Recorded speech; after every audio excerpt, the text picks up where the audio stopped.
শীতের দিনে না একদম যেন কাজ এগোতেই চায় না, আর তার মধ্যে কম্বলের নিচে বসলে আরও যেন কাজ এগোতে চায় না। আর বেরোবো তবে তো এগোবে, বেরোতেই ইচ্ছা করে না।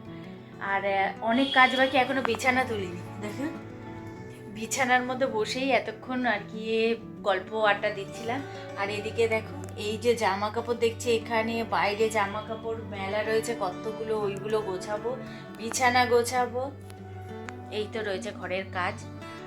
চলো এখন রান্না বান্না করতে যাই, আর বসে বসে কথা বলে লাভ নেই। চলো রান্না করতে যাই। রান্নার জন্য সমস্ত সবজি কেটে নিয়েছি, যা যা আজকে রান্না করব। চলো তোমাদেরকে দেখিয়ে দিই কি কি কেটেছি। এ দেখো, এটা করব বাঁধাকপির তরকারি, আর এটা হলো মেথি শাক।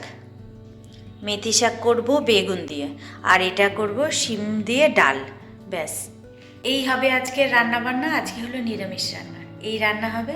চলো রান্নাটা ঝটপট বসিয়ে দিই, কারণ অনেকটাই বেলা হয়ে গেছে। 3টে গ্যাসে 3টে বসিয়ে দেব। ভাতও এখনও বসাইনি, ভাতও বসাবো। এই হয়ে যাবে, 1 ঘন্টার মধ্যে রান্না কমপ্লিট হয়ে যাবে।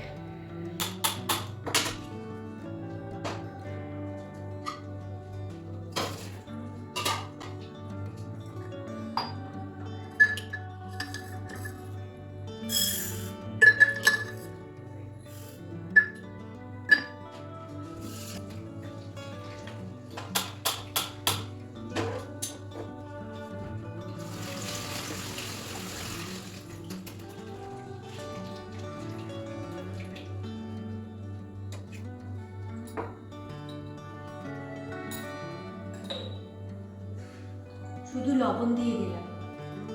প্রেশার কুকারে জল বেশি হয়ে গেলে উপচে পড়ে তো, আর বাই চান্স যদি জল বেশি নাও হয় তবু এরকম একটুখানি সর্ষের তেল হোক সাদা তেল হোক দিয়ে দেবে, তাহলে আর উপচে পড়বে না।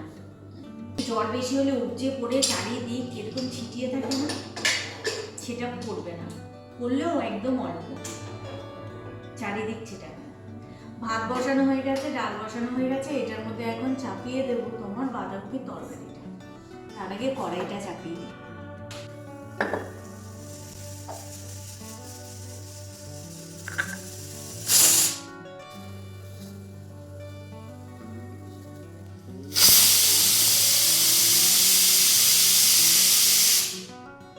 মুসুরির ডালটা না শেষ হয়ে গেছে, তাই ভরে রেখে দিলাম।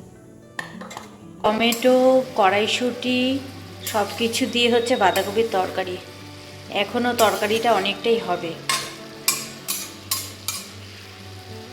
এটা ঢাকা দিয়ে রেখে দিই।